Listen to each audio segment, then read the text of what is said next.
Hi students, and welcome back. We're going to be talking about two other types of figurative language. We spent some time talking about the difference between a simile and metaphor. Today we're going to be talking about alliteration and personification. Again, figurative language is a creative way to make our writing and our speech more interesting to really capture our audience. So, what is alliteration? Alliteration is a type of figure of speech where the consonant sound at the beginning of the words are repeated. If I look at that word alliteration, I see a word inside of it that I recognize, and that's the word all. Alliteration has the word all in it, and that helps me remember that all the words, or many of the words, usually most of the words, begin with the same consonant sound.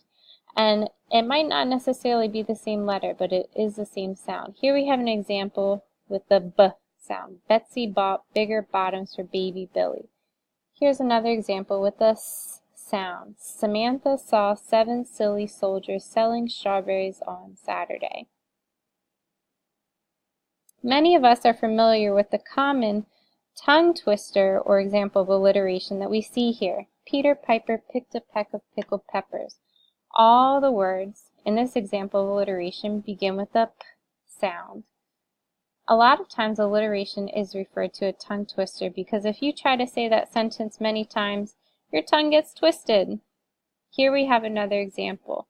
Jumping like jolly jumping beans. Again, we have the J sound at the beginning of almost all the words. Here we have a picture of cookies. If I try and think of an example of alliteration, again I see that word all, where almost all my letters start with the same sound. Here is one for you. Carla cooks crunchy cookies in the kitchen with Cameron. And again, all those words might not start with the same letter, but they start with the K sound.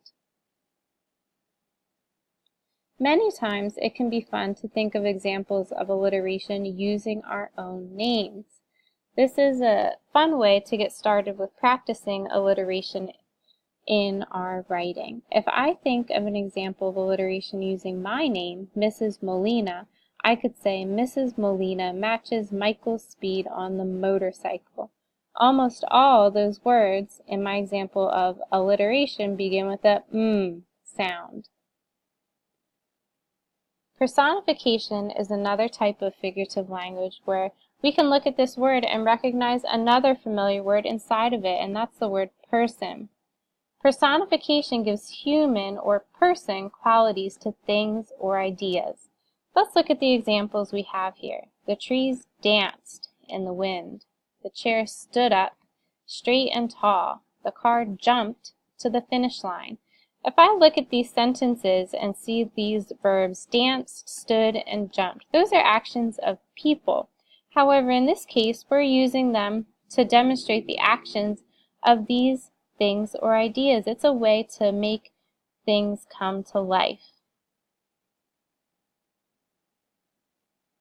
For example, here we have 2 birds. And if I think of an example of personification or a verb that these birds could do an action that is of a person, I could say the birds sing in the morning. Now that verb sing is something that's done by a person, but to make my description of the sound the birds make in the morning more interesting, I'm connecting that sound to the verb sing. Can you think of one? I like to think of examples too about personification with my pets because sometimes animals seem so human-like. If I saw my dog and his face looked like this, I would say my dog smiles at me. That verb smiles is typically what a person does. However, in this case, it's what my dog is doing. Maybe you can stop and think about your pet or an animal that is your favorite animal and something that they could be doing this in action like a person.